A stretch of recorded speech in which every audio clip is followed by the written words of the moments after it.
bringing us in this little tiny waif, looking at what, 7 weeks, 8 weeks? You know for sure on it? I think 8 weeks. I'd say I've had her almost a week, and I think she's about 8 weeks right now. She's not over that. No. We know that. Okay. One of the things I like to do, Phyllis, is to lay them on a little towel. These little tiny creatures can lose their temperature so much. It's just a matter, so easily, and it's just a matter of a little warmth on her there. Keep her from losing to the cold table. We're basically through fast enough that it doesn't have an opportunity to drain her out, but it's a nice precaution. Okay, you want to do a pan over here and see what we're doing. Our surgical pack. Drape her over.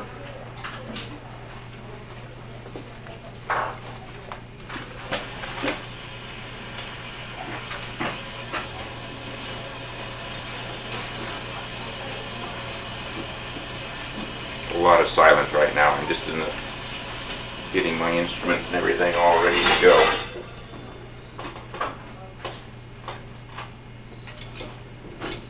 Okay. Make our little tiny incision.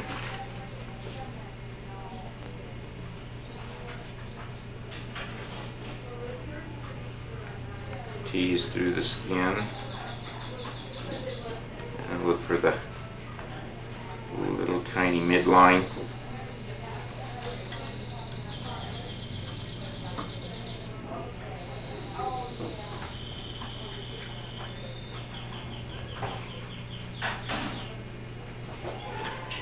I have made my entry into the abdominal cavity. Sometimes I can just actually see it lying right there in front of me, but it doesn't seem to be this time. So we'll use a traditional Spay hook.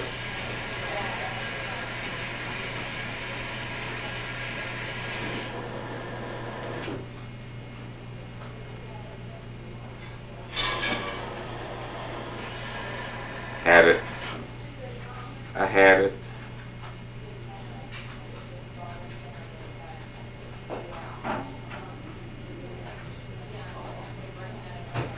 I got it.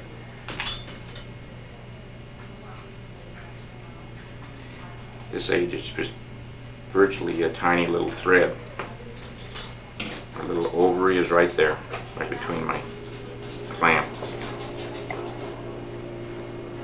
Okay, tease away. I personally use stainless steel inside, because I can cut off nice and short. I don't like a whole lot of foreign material in them. Just a simple overhand, set it, knot it, and cut it. Drop it back in.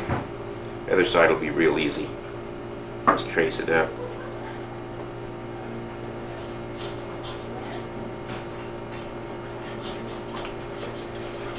And again, there's our little pea size.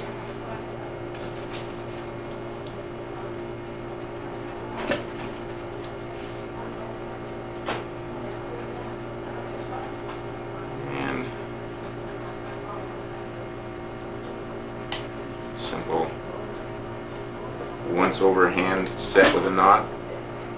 I use for the technicians and veterinarians that might be seeing this, I do use the 32.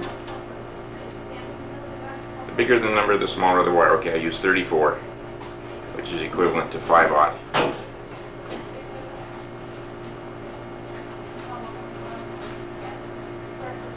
You can readily see I do have the bifurcation, and it's removed.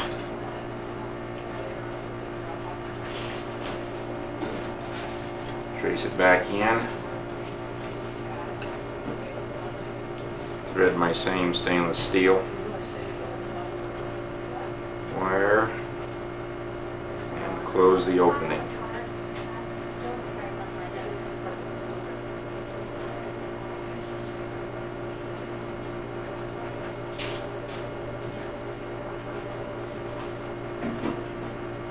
I use a little cruciate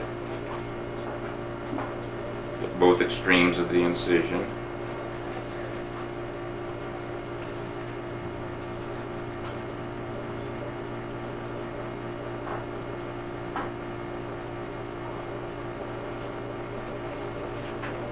Tie over. Okay, that's the inside. I'm doing the surgery. I can see her little chest going up and down underneath my left arm here. One more to go. On the first one we did was a tiny, I don't think you were here, Phyllis. The first one we did that was this terribly tiny was a little baby that got caught with her mother, and we went ahead and did her. We loosed her back out to with her mom, which was also a feral cat. And you should live happily ever after as it goes. But our technique is the use of the buried suture, which is underneath the skin, and for our clients as well as our, and especially for the feral animals, when you're not going to get them back to have suture removal, we don't have to worry about it. This little kid is done. Completely.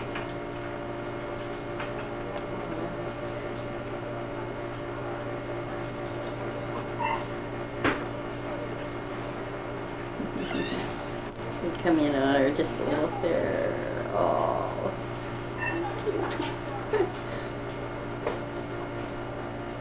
She will be awake in about 10 minutes. 10 minutes after completion of the surgery on the small kitten, the one that is between 7 and 8 weeks, she's already on her feet, very vocal, and definitely ready to go home.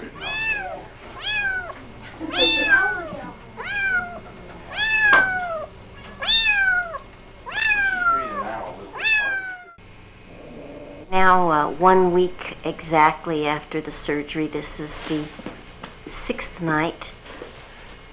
The kitten is growing, has grown considerably already this week. Very active, very playful.